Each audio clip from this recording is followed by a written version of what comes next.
Welcome back to another episode of the Modern Multifamily Podcast.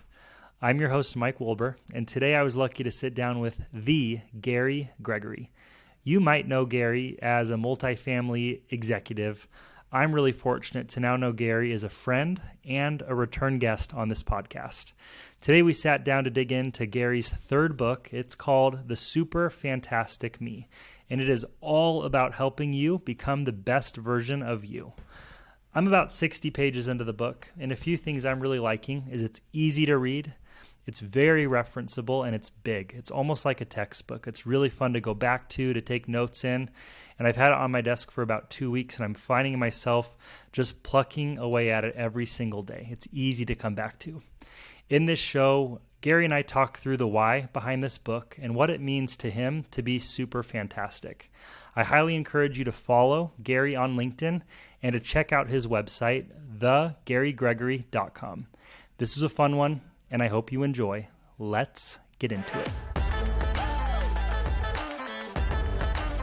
Gary Gregory, welcome back to Modern Multifamily. Oh, Mike, thanks so much for inviting me back. Honored and humbled that you're inviting me back. You're one of the first people I've had as a boomerang guest on the show, and I'd love to start with a little bit of your story for anyone who's hearing from you for the first time, who you are, what you do, and how you got to the seat that you're in today. Oh, goodness. Well, I've been in the multifamily industry for 20 plus years. I started in student housing and then migrated over to multifamily, and have just been in so many different roles throughout my career in the multifamily. So I feel, blessed to be able to have kind of touched a lot of different things, from community manager, but I've still done make readies. I've cleaned toilets. I've picked up trash. So it really doesn't matter, but I've, been in this industry. And so it's been an incredible ride to meet so many incredible people. And throughout that, I've had the chance to learn so much from so many different people and meet so many different people along the way. And through all those connections, through those lessons that I've learned, I've been able to write a few books. And currently have 3 books out. And my most recent one just came out in February, The SUPERFANTASTIC Me. And it's been quite the journey to put that one together and finally get that one released. Well, we're going to jump into that book for sure today. And before we do, Gary, I want to ask you a question more about your brand. And doing some research for today, I know a lot about you. I've been fortunate to be a guest on your show as well, called the SUPERFANTASTIC Exchange. Super Fantastic is sort of at the core of your brand from the outside looking in. And I'd love to hear the why behind Super Fantastic. Absolutely. So this one kind of evolved over some time, and Super Fantastic has its own definition for me. So super, what I believe is everybody has a gift, skill, and talent that they have, and that's their super. And I believe when you equip it, then you can create an environment, a circumstance around you. So this word just evolved into something that is bigger than the word itself, meaning you have a gift, skill, and talent. You have that, and the world needs that. And when you equip it, then you can create this fantastic world and experience and circumstance around you through stewarding that gift, that skill, that talent. So Super Fantastic for me, not only is it simply a hyperbole word, but it truly has a meaning behind it. And that's where it's evolved to. And it's essentially become my brand. A lot of people I'm honored, I'm humbled that they call me Mr. Super Fantastic. Different people do. I've been called worse, but I truly love that. And I own that now because it really has become my word. And that is something that I've included in this new book that, once you identify who you are, then you can own that, and you can do a lot of good with that word once you own it. And I go through that in the book. It's one of the components of it where you actually work through and create your word. I love it. It's memorable. It's different. It's long. I think there's something to be said about I think a lot of people try to make their word short and punchy. And I think there's something to be said about your brand revolving around something that's so meaningful, but also something that as someone who sees your content, I purchased, I've got all 3 of your books at this point. It is a nice way to also have it be, when I see the word super or fantastic in the real world, I do think about you. I do. Oh, thank you. And I think that's a neat thing that once you identify, and I'm jumping a little bit into the book if you're okay with that. Please, let's do it. Yeah. So for me, the word is, there's something more to it. And you mentioned, now when you see the word super or you see the word fantastic, that creates a trigger for you to say, hey, Gary. It creates that branding impression. So in the book, there's a process in which you can actually go through and create your own word. And where that came from is, I find a lot of people are given titles. So a lot of us are given titles, including like your job. You're given a title, whatever that title may be: community manager, regional manager, assistant manager, or so forth. Of course, you work for that title, but that title's given to you. There's also relationship titles, right? So you can be a brother, a sister, a father, a mother, husband or wife. These titles are given to you. And then, of course, there's also nicknames, right? Sometimes we're fortunate enough or unfortunate enough to get a nickname for various reasons, but these things are given to us. And so what I wanted to do is like figure out a way, instead of receiving a title in some capacity, how can you own a title? And so I did a lot of research on this, and there's a big backstory of how it kind of came to this. But the word for me, super fantastic is my word, and I own that. I curated that word for me. And it kind of creates an expectation, not only for me, but for other people. When they see me, they're going to be like, hey, you know what? That's Mr. Super Fantastic. Or for me, I've decided I'm not just anything. I'm not just this or that. I am super fantastic. And so that creates some accountability for me to know who I am, because I've decided who I'm going to be through that word, through that title that I've curated. I love that. Have you heard of like one of the trends right now that I think is somewhat new? Maybe I'm just late to the party. It's called Word of the Year. Have you heard of that? Yes. Oh, yes, absolutely. So I think that's like one of those things that's boomeranged. It's done in the past and like really came back post pandemic Mhm. 2023. Everyone wants a why this year. Last year, I had 44 members of our go to market team out here in Utah. I surprised everyone with Play-Doh that was clay. So it's moldable, but it's going to dry. Mhm. And I pitched everyone on this concept of like word of the year. What's the one pillar you're going to stand on that can Yeah. kind of transcend work in your personal life? Mhm. And it was the most like incredible. It was, I mean, some people cried when they shared their word. It was this like really profound exercise to have people actually think through, what do they want to stand for? What do they want to stand on? How do they want to be Mhm. known? What are Yes. they going to say yes to? What are they going to say no to this year? And I think there is something very profound to something as simple as thinking about what is your word. Yeah, absolutely. And I agree with you. A word is, for me, is bigger than just, because a lot of us will set up, okay, let me do a resolution or let me set a goal for the new year.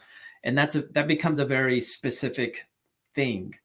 Whereas that word becomes more about it's who you become for that year. And maybe it's something you become permanently, and it's a good thing. So I truly believe a word is so valuable, because like I mentioned, it creates an accountability of who you are going to present yourself as throughout the year or throughout your lifetime, because you curated that word. That's on you. And now other people are going to start recognizing you for that word. And in fact, I was able to take, before the book was published, I was able to take this section to another company and present it to them. And this group of leaders selected their word, or their combination words. And we had them all write it on a big flip chart paper, all their words. And I began to look at those words with the group, and I was thinking to myself, who would not want to have a group of leaders that identified themselves, who they are going to be for this year, with these incredible positive words? And I was like, this is the kind of team I want to work with. I want to be a part of and lead, because now they're owning who they are. And, and I do this in a very specific way in the book, because the who is an adjective. It became very simple when I started doing the research, but the who part of this is an adjective. And so if you're describing yourself as super fantastic or any other type of positive adjective, and you own that word, and you've got a team that owns who they are, man, that is a team that is not going to be beaten. They're going to do amazing things.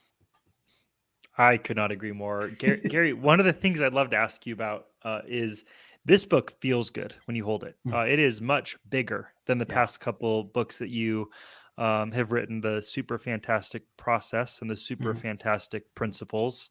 I have to assume there was some intention, because this book feels like it was built to be used. Yes. So I'd love to hear kind of your read. We're looking at it behind the screen, and I know you've got a physical copy to your right as well. Yeah. Tell me about this, the size, the tangible components of the book. So for this one, for me, because it's a hefty book. It's a big book. It's thick, and it's 8.5 by 11. So it's a piece of paper size. But the intent of the book, and it went back and forth in the conversations of designing this book, and what size should it be, and there's so many different sizes that you can select from. However, I landed on, through an intentional decision, was I want to make this book the size of a piece of paper that we're all very familiar with, because I wanted people to work in this book. It's truly more than a book. It's a workbook. And as you're going through the book, you will curate your word, your principles, and your core values. And there's some other surveys, there's some notes. This isn't simply a book that you just read and set aside. This is a book that you actually work in. There's action to it. And to get the most out of it, you've got to work in it. And so I wanted to make it easy and convenient and comfortable and familiar with the readers to really engage with the book, so that when they complete it, they walk away saying, you know what? I've curated something from this book. I've gone through the guide, and I've curated who I'm going to be, why I'm going to be like this, and how I'm going to do things. And that's why this book it's hefty, and it feels good. It's solid, but you can actually comfortably write in this book and really curate who, why, and how you're going to be. I love that. In my experience, and I'm a big reader, the best books are books that you come back to frequently, often, and when you need to. They're not books that you read and then get rid of. And Yeah. I think that requires a lot of intention in terms of how you write, which I think your writing style is very engaging. It's got a great voice and tone to it, but it also feels like the book, the way that it was designed, and I'm only 45 pages into the book so far. It does feel like it was also written with the intention to be able to meet readers in any stage of life, in any stage of career, and something that I hope I'll be able to go back and reference through leadership challenges, relationship challenges, thinking bigger. And I really appreciate the size, because tiny books, they're hard to pick up and really fall in love with. They just are. No, I get there's some great tiny books out there, and I'm a fan of a few. There's a few good tiny books that I'm a fan of, and but this one just really, through the research and the intentionality of why I wanted to share this book with people, was it needed to be enough that they could work in. In the book, you talk about how you choose to be a salt of the earth person, and you Yeah. get really specific on like these 4 attributes of salt. I think from my notes, Mhm. they're balance, flavor, value, and relationship. Mhm. This might be a huge question, but I'd love to hear the why behind that. That to me is really compelling. It comes through your past literature as well, not just this new book, Yeah. bleeding into business, and this one very much like me focused. What's the story for you personally about being a salt of the earth person, Gary? So I'll share with you, and there is a biblical perspective in this approach. Matthew 5:13, Jesus shares with his disciples that they are the salt of the earth. And the verse goes on, But what caught me was salt of the earth. That phrase is a pretty common phrase. We hear it all the time with and without the biblical perspective. But for whatever reason, it really I connected to that phrase. And so I really wanted to figure out, why was salt of the earth a phrase that Jesus used? And so I started researching salt, just salt in of itself around that time. What was the purpose of salt? Why would he even say salt of the earth?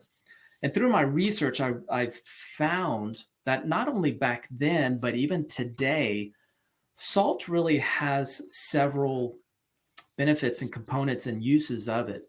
So, for example, balance is the first component. Salt is needed in the body. So salt helps balance your fluid levels. If you got too much or too less, then you're off.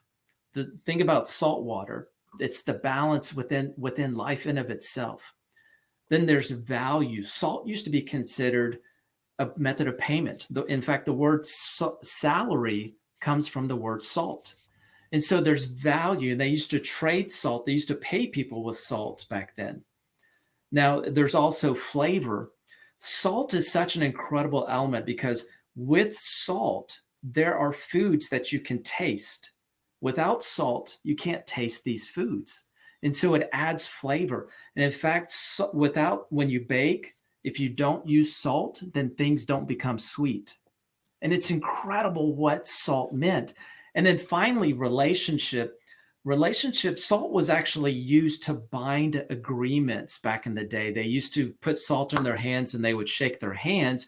Or if they were talking about agreement, they would chew on salt. And once they did that, the agreement was done. And that was how they bonded relationships. So I'm thinking this verse, this simple phrase meant so much. And through my research, I realized I want to be a salt of the earth person, right? Because the common phrase salt of the earth means kind of a good person. When you dig into it, you realize how spectacular that phrase is and what it truly means. So my principles are balance, flavor, value, and relationship, because I want to be a salt of the earth person. So that's salt. I mean, I know it gets a bad rap, but if you really dig into it, salt is absolutely incredible. Well, my wife always tells me when I cook that I don't put enough salt in the food. And for my marriage, salt has definitely done some wonders. And beyond that, I mean, even the Google, search, the first result when you type in salt of the earth, I mean, it says a person or group of people of great kindness, reliability, or honesty. And I Yeah, mean, there it is. there I you think go. there's something so profound yet so simple there. And I wanted to hear your story. So thank you for Yeah, sharing. absolutely. Last question for you, Gary, and I want the show to be yours. So if there's more, let's happily go there. Who who is the ideal consumer of this book? That's a loaded question, Oh, but as we kind of end the show, who did you write this for? Like who do you want this to get in the hands of? You're going to mhm, take this to businesses. Obviously, lots of mhm. people like me are going to lean in, but I'd love to hear from you. I'm sure it's a wide value proposition, but who is the super fantastic me written for? It's a great question. The same question my executive coach asked me when I was initially kind of, fleshing this out. Initially, this book was for me and my family. And I'll tell you a quick story. Back in July of 2021, my family, we went away for a weekend in a family retreat, and we created our own core values as a family. And I was like, man, this is a great process. I want to kind of build on this and share this with people. And so this, ultimately through the research and the help with my wife was like, without my wife, this book would not exist. So I got to give big kudos to my wife for this. Ultimately, the audience for this book is for anyone that wants to take their personal development to the next level.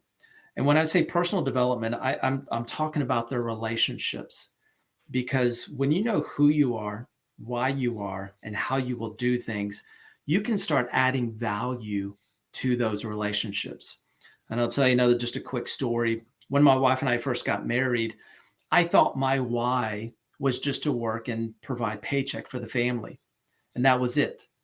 And ultimately that created some big, big burdens on my wife because she was dealing with everything else. But once I started curating my why and understanding I needed to do more, be more, add more value to the relationship, the marriage started getting better. The family started getting better. At the same time, anyone that's in a business and you are simply following the company's core values and you don't have any of your own, ultimately everyone else in that company starts following the company's core values. And guess what? Everyone in that company starts evolving to become the same because they're all following the same core values, and they don't ultimately add value to the company by being the unique person with the gifts, skills, and talents that they have to add value to the company's core values. And so anyone that hasn't established their word, their principles, or their core values, and they want to take personal and professional relationships to the next level, that's the audience of this book. I want to encourage people to establish who they are, why they do things, so they have a foundation, and how they do things, because you can do anything. Any of us can do anything, but it's how you do things that makes you stand out from the crowd, and that makes you add value to your personal relationships and your professional relationships. So I truly, anybody that just simply wants to take who, why, and how they are today and take it to the next level because they've curated it, they've decided, they haven't leaned on or been enveloped in social norms to figure out their who, why, and how. They have curated it and they've determined this is who I'm going to be, this is why I'm going to be, and this is how I'm going to do things.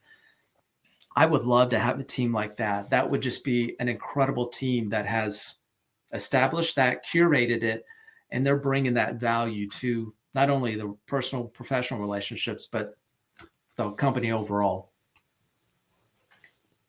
Drop the mic, Gary. That was incredible. Are you kidding me? Thank Man, you. and I'll get personal with you, and I'm actually going to ask you one more question now that you opened up family. I have struggled the past couple of years to separate my professional identity from my home life, and I've found myself standing for work much more than I'm standing for family, and Mhm. finding the best way to find like harmony and connection. More importantly, balance is the word I'm trying to stand on this year, being Yeah. intentional, Mhm. saying yes but also saying no. I'm excited to keep digging through the book because everything you just talked about, I'm definitely at that intersection right now. 9 years Yeah. into being married, having 2 kids, and a charging career, and still wanting Yeah. to have my own heartbeat too. Yeah. And I guess I'll ask one last question. How have you found the right way to balance, your personal directives, your personal brand? You're an incredibly accomplished professional in the workplace, very well known executive in multifamily, and you're a superhero husband and father. Like, how have you found the right way of saying yes but saying no to all those different things? Because outside looking in, you're doing it all, man.